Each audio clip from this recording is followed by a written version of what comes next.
Hello everyone, welcome back to another video. Today we are continuing our deep learning playlist and we are on tutorial number 7 where we are going to look at what neural networks are.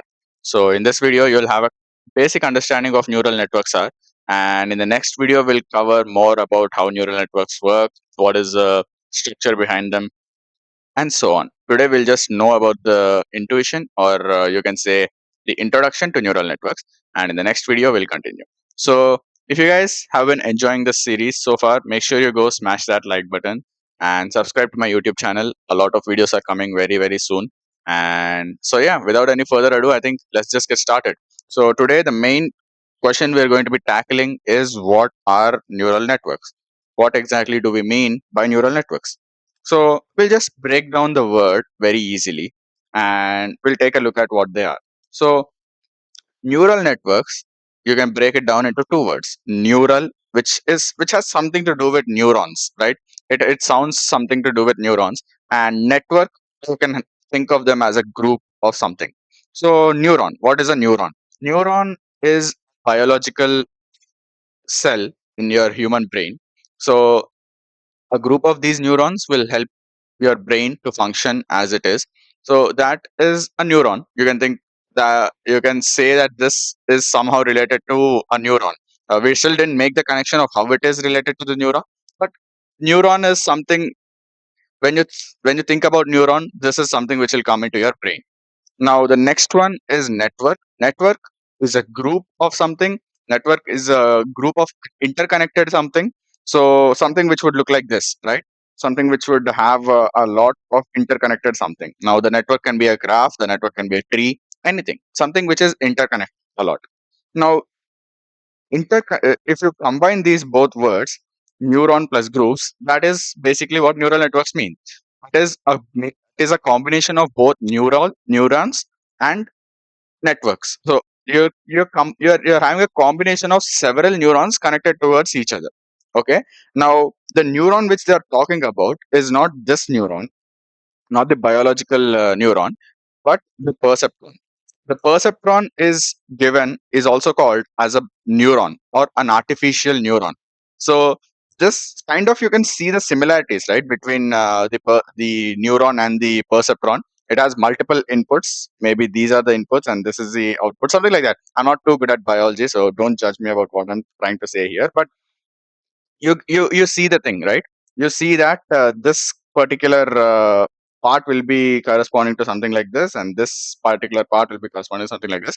Now you can bear the similarities here, that this on the left neuron, whatever we're talking about, they're talking about perceptron. So as a whole, neural network means that it is a group of perceptrons. A group of perceptrons is called as a neural network. Now that you have that clear in your mind, we'll try to take a look at something else. Now, if you take a look at this over here, this is how a neural network would actually look like. Now, this is this might seem confusing to a lot of people, but I'll try to make this as clear as possible to your head. Now, each of these circles you're seeing here, I'll try to highlight one of them in red. Each of these circles that you're seeing here, this is a perceptron by itself. How can you say that this is a perceptron? You can see that each of them have several inputs connecting towards them and a singular output coming out. Okay, so you can make a connection that this looks something like perceptron, right?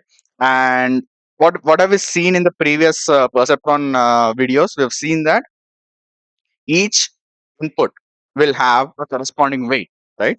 So each of these inputs will have a corresponding weight. I'll just call them W for now on. I'm not uh, writing the numbers of them. So each of them will have a corresponding weight. So in the same way, look at how many connections we have in this whole network of neurons, right? We have a lot of connections. So all of them will have several weights attached to them, right? So each of these weights are trainable. Okay, so you can change these values of these weights, each of them, and then be able to generate proper output, whatever you need. Now, how does the flow look?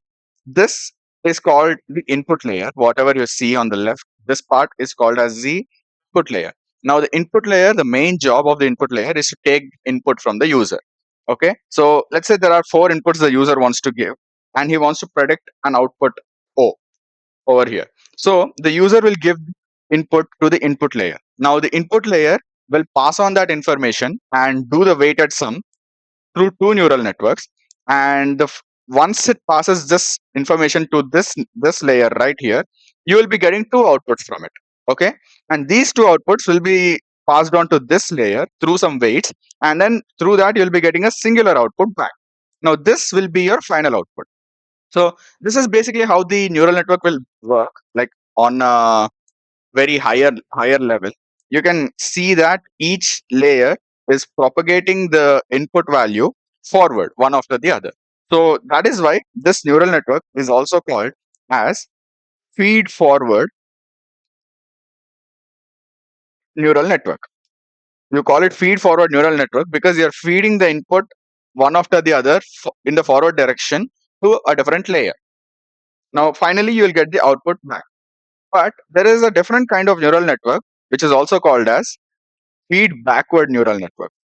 Feedback or feed backward neural network. Now, backward neural network, I'll give a simple example. We don't need to go too much in detail, but the simple example for feedback neural network is a recurrent neural network.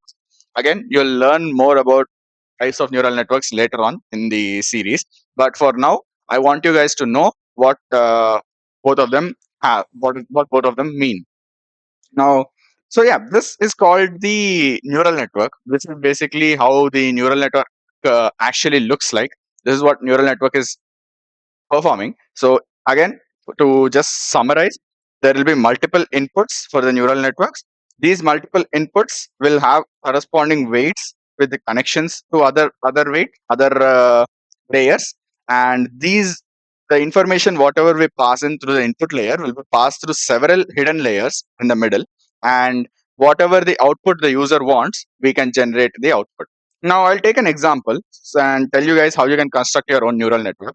Let's say you have an image. Okay, so the image data looks something like this. Okay, it has several pixels, right?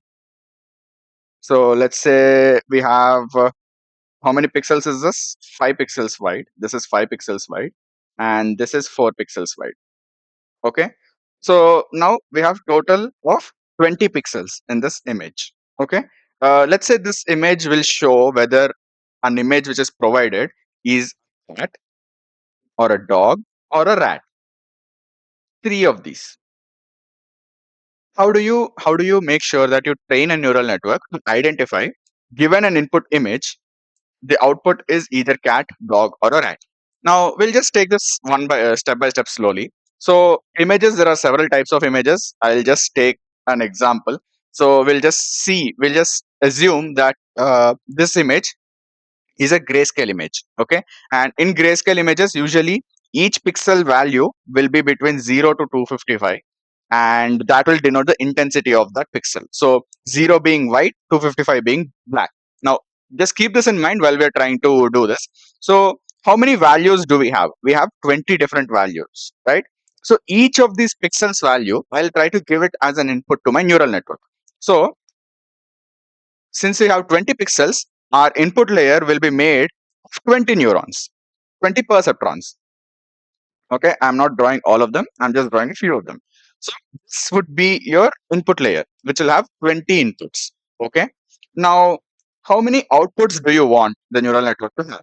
You can either output it as cat, you can either output it as dog, or you can either output it as rat.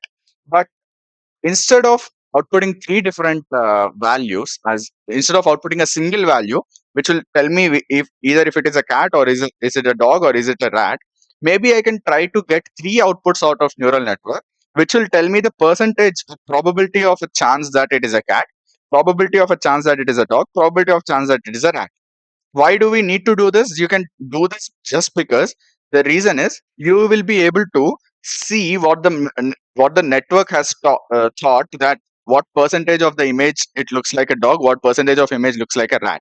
So you'll be able to make that comparisons easily. So if you try to get the outputs and probabilities. So I want to do this. I want to train a neural network in such a way that whenever I give it an image on the left, it should be able to make a neural network and train it in such a way that the output I get should look like cat, a dog, and a rat, and the percentage or the probability if it being a cat, the probability of being a dog, probability of being a rat. That should be my output. So we've thought about the output as well, right? So there will be three values. These three values will either denote if it is a cat, or if it is a dog, or if it is a rat. Okay. So that is the first thing which you need to do whenever you're trying to construct any neural network. You need to first define the number of inputs you have and the number of outputs you will need of the neural network. Now, whatever comes in the middle, the hidden layer, is completely up to you. Okay, so you can design you can design any number of layers, any number of lot of layers, or a very less number of layers, and each value in the layer, it is completely up to you. So let's say I put 5 neurons in the first layer, 2 neurons in the second layer, 3 neurons in the third layer, 1 neuron in the fourth layer, and then so on.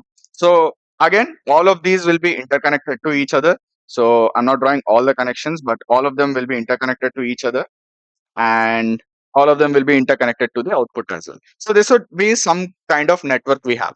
Now, again, there are some rules which you need to follow when you are constructing these hidden layers, but we'll go through them later on when we talk about how do we construct the hidden layers. But this is something I would design if I were to predict, given a 20 pixel image, to see whether that image is a cat, rat, or a dog.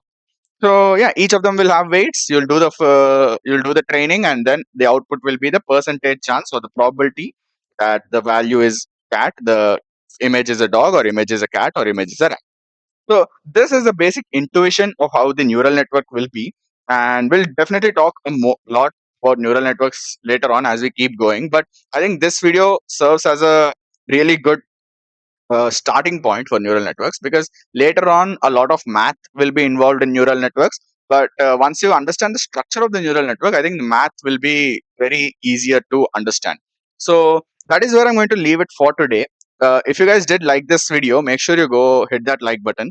In the next video, we'll be talking slightly more about the math behind the neural network. We'll try to get into the math slightly so that you'll easily understand where we are going to with this neural network topic next. So that is it for this video, and I'll see you all in another one.